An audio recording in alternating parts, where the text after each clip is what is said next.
जय हिंद दोस्तों। आप सभी लोगों का स्वागत है। और आज जो इस संपादकीय को हम देखने जा रहे हैं वो पर्यटन क्षेत्र से जुड़ा हुआ एक बहुत बेहतरीन संपादकीय है। देखिए, पर्यटन क्षेत्र से जुड़े हुए जो प्रश्न हैं या तो वो सीधे आपके GS3 इकोनॉमी यानी कि अर्थव्यवस्था से जुड़े हुए प्रश्न के तौर पे पूछा जा सकता है, या फिर निबंध के तौर पे भी उसमें पूछा जा सकता है। और इसके अलावा अगर हम कहीं पर्यटन क्षेत्र को रोजगार, विकास, वहाँ पर भी लिखना चाहें तो लिख सकते हैं। अभी हाल ही में एक सूचकांक भी जारी किया गया था विश्व आर्थिक मंच वर्ल्ड इकोनॉमिक फोरम के द्वारा, तो वहीं से अपने संपादकीय की शुरुआत होती है। प्री और मेंस दोनों के लिए इंपॉर्टेंट पॉइंट हैं इसमें। चलिए विश्लेषण को शुरू करते हैं। तो देखिए, सबसे पहले पर्यटन क्षेत्र में जो उभरती हुई नई संभावनाएं हैं उनके बारे में चर्चा हुई हैं, और भारत की संभावना कहाँ कहाँ पर है आइए इस इंडेक्स के माध्यम से समझते हैं। तो ये आपका travel and tourism development index है, यानी कि विश्व आर्थिक मंच ने यात्रा और पर्यटन विकास सूचकांक को जारी किया। तो इसमें आप देख सकते हैं साफ साफ कि फर्स्ट नंबर पे जो देश है वो आपका यूनाइटेड स्टेट्स है, अमेरिका। प्री के लिए काफ़ी ज़्यादा महत्वपूर्ण यहाँ से आपको आंकड़े मिल रहे हैं। मेंस में भी आप इसको लिख सकते हैं, लेकिन प्री के लिए ज़्यादा इंपॉर्टेंट है। उसके बाद सेकंड नंबर पे स्पेन है, तीसरे पे जापान है। तो ये वो तीन देश हैं जो किसी भी पर्यटक के लिए बहुत ज़्यादा लुभावने हैं। वहाँ पर लगभग सभी लोग जाना चाहते हैं। तो आपको यूरोप की टूर पे भी बहुत ज़्यादा लोग स्पेन और फ्रांस, जर्मनी वहाँ जाते हुए दिखेंगे। अमेरिका बहुत ज़्यादा लोग जाते ही हैं, चाहे वो बिजनेस पर्पस से हो, चाहे वो हेल्थ के पर्पस से हो, हेल्थ का कारण हो वहाँ जाने का, अच्छी सुविधा स्वास्थ्य के लिए, हॉस्पिटल्स के लिए, या फिर बिजनेस पर्पस से लोग जाते हों बिजनेस के लिए, बिजनेस करने के लिए, या फिर आपका घूमने के लिए जाते हों। भारत की जहाँ तक रैंक है, भारत 39वें स्थान पर है। 119 देशों को इसमें शामिल किया गया, जिसमें लास्ट में माली है। तो ये सब जो है वहाँ पे रेगिस्तान ज़्यादा है, इन देशों में लड़ाइयाँ चलती रहती हैं, तो इसीलिए यहाँ पर उतने पर्यटक आपको जाते हुए नहीं नज़र आएंगे। तो 119 देशों में भारत की रैंक क्या है? 39। ये आपका पर्यटन, यात्रा और पर्यटन विकास सूचकांक विश्व आर्थिक मंच ने जारी किया है, जो कि वर्ल्ड इकोनॉमिक फोरम। अब इससे पहले जो है एक और इम्पॉर्टेंट पॉइंट प्री के लिए ये है कि इससे पहले 2021 में जो प्रकाशित हुआ था सूचकांक, उसमें भारत 54वें स्थान पर था। तो 54th स्थान से भारत 39वें स्थान पर आज खड़ा है। तो लगभग 15 पॉइंट का हमने इम्प्रूवमेंट किया है, क्योंकि जितना रैंक कम होगा, हम जितना वन की तरफ बढ़ते हुए जाएंगे, उतना हमारे देश में ज़्यादा पर्यटक आ रहे हैं, उनके आने की संभावना बढ़ रही है, हमारी तरफ से उनके लिए व्यवस्थाएं बेहतर की जा रही हैं। ये सब चीज़ें हमें इस सूचकांक के माध्यम से पता चलता है। तो देखिए, और भी कई सारे इस सूचकांक में, इंडेक्स में मापदंड हैं जिन पे भारत की अलग अलग रैंक आई है। 39 जो है वो एवरेज रैंक है, ओवरऑल रैंक है, सब कुछ मिलाकर जो रैंक आया है वो 39वां है। और अलग अलग मापदंड पे जो भारत की अच्छी रैंक आई है, थोड़ा उस पर भी चर्चा कर लेते हैं। तो प्राकृतिक मापदंड पे, अगर नेचुरल रिसोर्स पे हिसाब से आप देखेंगे तो भारत की 6वीं रैंक है। संस्कृति, कारोबार, बिजनेस, कल्चर, चिकित्सा, हेल्थ, एजुकेशन, शिक्षा, इनके मापदंडों पर भारत 9वें स्थान पर है। तो यानी कि मान लीजिए कि कोई एजुकेशन लेने के लिए भारत आ रहा हो, किसी अच्छे संस्था में पढ़ने के लिए आ रहा हो, तो शिक्षा के लिए आ रहा है वो भारत में। बहुत सारे, आप जैसे नई दिल्ली का भी जाएंगे तो आपको वहाँ पे अफ़गानिस्तान के बहुत सारे लोग देखने को मिल जाएंगे मेट्रो स्टेशन पे ही। तो वो भारत इसलिए आते हैं क्योंकि एम्स है, अपोलो है, बड़े बड़े हॉस्पिटल्स है, वहाँ पर वो इलाज कराने के लिए आते हैं। और भी बाहर से कई सारे ऐसे देश के लोग हैं, अफ्रीका से लोग आते हैं, एशिया के बहुत सारे देशों से आते हैं यहाँ पे भारत में इलाज कराने के लिए। तो वो चिकित्सा उनका कारण हो जाता है भारत आने का। कारोबार के सिलसिले में यूरोप, जापान, यूएस, कनाडा, बाकी देशों से लोग आते हैं। और कल्चर तो अपनी बेहतरीन है ही, तो संस्कृति के लिए भी बहुत ज़्यादा जो आपके अलग अलग क्षेत्र हैं, जैसे मान लीजिए ताजमहल है, बाकी क्षेत्र हैं, तो वहाँ पर भी लोग आते हैं घूमने के लिए, या फिर अपने बाकी जो सांस्कृतिक स्थान है। तो संस्कृति भी एक कारण है कि विदेशी पर्यटक क्यों भारत की ओर आकर्षित होते हैं आने के लिए। इसके अलावा अगर आप देखेंगे तो इस पर्यटन सूचकांक के विश्लेषण से हमें ये पता चलता है कि 5 ऐसे स्तंभ हैं, ऐसे मापदंड हैं जिसमें भारत ने काफ़ी प्रगति की है। उसमें एक है स्वच्छता। अब आपको बहुत सारे एरिया साफ़ सुथरे नज़र आएंगे। स्वास्थ्य एक ऐसा क्षेत्र है, हॉस्पिटल डेवलप हो रहे हैं, डॉक्टर्स अच्छे मिलते हैं भारत में। पर्यावरण एक कारण है। इंटरनेट सुविधा जो मुहैया कराई जा रही है वो काफ़ी बेहतर हो गई है भारत में। तो अगर कोई विदेशी भारत में भी आते हैं, कहीं होटल में भी रुकते हैं, तो इंटरनेट की उनको बहुत अच्छी व्यवस्था मिलती है, सुविधा मिलती है। बिजनेस के सिलसिले में भी आते हैं तो यहाँ से वो बड़े अच्छे से वीडियो कॉलिंग करके अपने फॉरेन देश में बात कर सकते हैं। पर्यटन के सामाजिक और आर्थिक प्रभाव भी हमें काफ़ी देखने को मिल रहे हैं। बहुत सारे लोग दुकानें खोल रहे हैं, उससे आप देखेंगे कि उनके जो घर हैं वो अच्छे हो रहे हैं, घरों की स्थिति बेहतर हो रही है। तो पर्यटन को काफ़ी बढ़ावा मिल रहा है। पर्यटन की वजह से लोगों के आर्थिक और सामाजिक स्तर में भी काफ़ी सुधार देखने को मिल रहा है। तो ये सब वो मापदंड है जहाँ पर भारत एक अच्छी प्रगति की ओर बढ़ रहा है। इन जैसे मापदंडों पर भी भारत ने काफ़ी प्रगति की है। महत्वपूर्ण बातें जिन्हें ध्यान में रखकर भारत पर्यटकों की संख्या में वृद्धि कर सकता है। पहला, पेशेवर तरीके से तैयार किए गए संग्रहालय। देखिए, किसी भी जगह पे आप जाइए, अगर वहाँ पे म्यूज़ियम है तो लोग जो हैं वहाँ पर घूमना पसंद करते हैं। म्यूज़ियम में हो चाहे म्यूज़ियम से जुड़े हुए बाकी क्षेत्र हों, तो म्यूज़ियम बेहतर करना पड़ेगा भारत को। बुनियादी ढांचे की भी गुणवत्ता बढ़ाने की ज़रूरत है। देखिए, बहुत सारे ऐसे पर्यटक स्थल हैं भारत में जहाँ पे रोड प्रॉपर नहीं है। जब रोड प्रॉपर नहीं है, वहाँ तक पहुँचने के लिए पुल नहीं है, और भी संसाधन पर्याप्त मात्रा में नहीं है, बुनियादी ढांचे जो बेसिक इंफ्रास्ट्रक्चर है वो बेहतर नहीं है, तो उसका हमें असर क्या देखने को मिलेगा? उसका असर देखने को मिलेगा कि बहुत सारे पर्यटक जो हैं वो बहुत आकर्षित नहीं होते उस एरिया को घूमने के लिए। तीसरा, साधारण से साधारण पर्यटक के लिए भी उच्च गुणवत्ता की स्थानीय सार्वजनिक पर्यटन सेवाएं मौजूद होनी चाहिए। ऐसा नहीं है कि कभी कोई बहुत बड़े बिजनेस पर्पस से या कोई मतलब अच्छे ओहदे पे बैठे हुए लोग ही जब आ रहे हैं घूमने के लिए, या फॉरेन देश के लोग जहाँ पर आते हैं वहीं पे आप बहुत सारी सुविधाएं दीजिए। एक नॉर्मल इंसान भी अगर कहीं घूमने जा रहा है पर्यटन के लिए, तो उन्हें भी वो सब अच्छी सुविधाएं मिलनी चाहिए, चाहे रहने के लिए व्यवस्था हो अच्छी, चाहे वहाँ पे खाने पीने की सुविधाएं हों, कम दाम पे मिलती हों। वो जितनी बेहतर होंगी उतना ही आप ये देखेंगे कि वहाँ पर बाकी पर्यटक भी घूमने आते हैं आकर्षित होकर। फिर किफ़ायती किरायों पर ठहरने की व्यवस्था होनी चाहिए। ये ना हो कि बहुत ज़्यादा महंगाई हो, होटल के रेट बहुत ज़्यादा बढ़े हुए हों, तो नॉर्मल जो लोग जाना भी चाहते हैं वो नहीं जा पाएंगे उस जगह पे पर्यटन के तौर पे।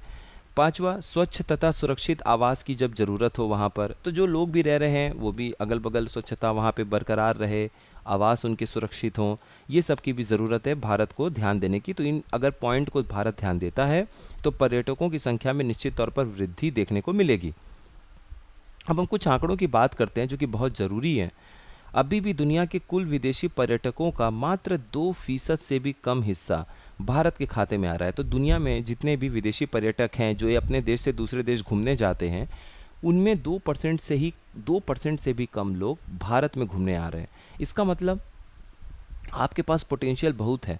अभी भी बहुत सारे ऐसे पर्यटक हैं जो भारत आ सकते हैं घूमने के लिए, उस पर हमें ध्यान देने की ज़रूरत है। पर्यटन उद्योग भारत के सकल घरेलू उत्पाद में करीब 6% का योगदान करता है। तो अगर आप टूरिज़्म को एक इंडस्ट्री अलग से मानते हैं, तो भारत के जीडीपी में करीब करीब 6% का योगदान ये टूरिज़्म इंडस्ट्री, पर्यटन उद्योग देता है। तो बहुत सारी संभावनाएं हैं इसमें रोजगार की, बहुत सारी संभावनाएं हैं इस पर्यटन उद्योग के माध्यम से लोगों के आर्थिक और सामाजिक हालात को बदलने की। बहुत सारी अपॉर्चुनिटीज़, बहुत सारी उम्मीदें हैं पर्यटन उद्योग से कि वो भारत के आगे बढ़ने में $5 ट्रिलियन और $10 ट्रिलियन इकोनॉमी को बढ़ाने में मदद कर सकता है। अब यहाँ पर हम ये देखते हैं कि देशी और विदेशी पर्यटकों को आकर्षित ऐसी भारत की क्या क्या चीज़ें हैं जो हमेशा देशी और विदेशी पर्यटकों को आकर्षित करती रहती है। भारत का संगीत अपने आप में है, भारत की संस्कृति, भारत की हस्तकला, भारत का खान पान और भारत की प्राकृतिक या नैसर्गिक सुंदरता, चाहे वो पहाड़ों में दिखती हो, चाहे वो गांवों में दिखती हो, चाहे भारत के दक्षिण हिस्से की हो, चाहे भारत के उत्तरी हिस्से की हो, चाहे भारत के पूर्वोत्तर हिस्से की हो।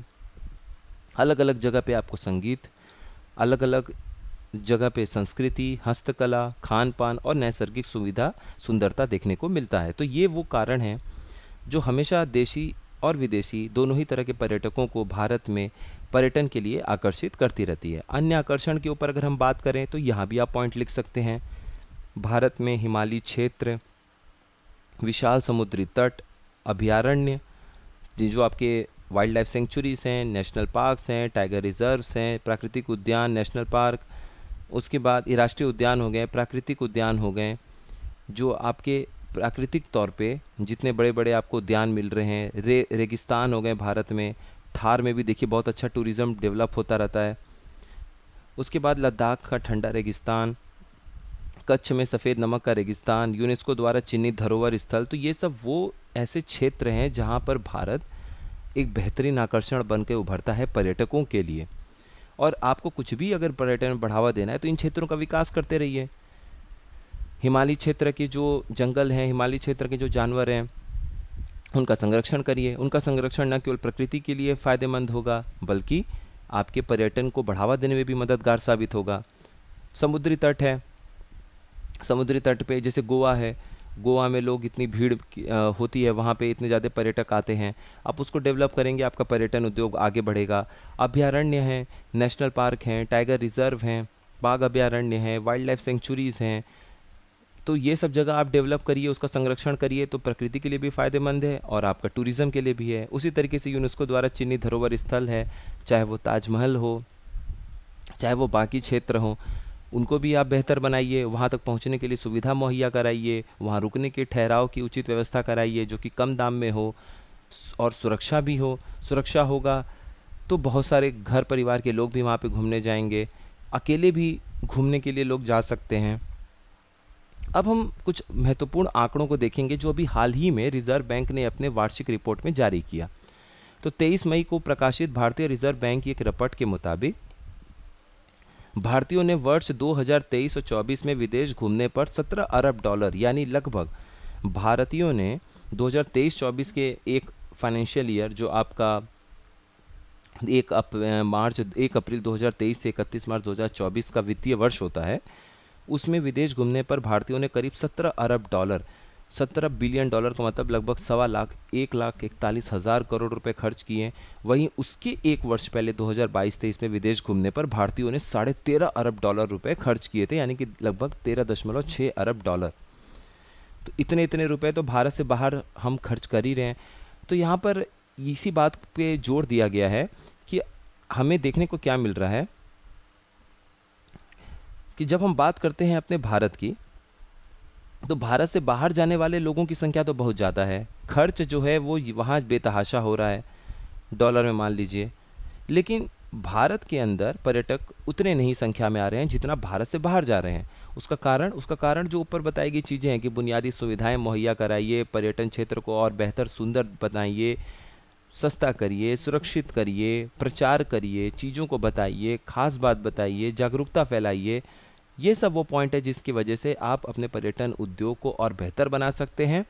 और ये काम यूएस, यूरोप के देश, दक्षिण पूर्व एशियाई के देश जैसे Indonesia, Thailand, Myanmar, Laos, Cambodia, China, Japan, उसके बाद से और पूर्वोत्तर में जाएंगे तो ऑस्ट्रेलिया, न्यूजीलैंड, ये करने में कामयाब हुए हैं।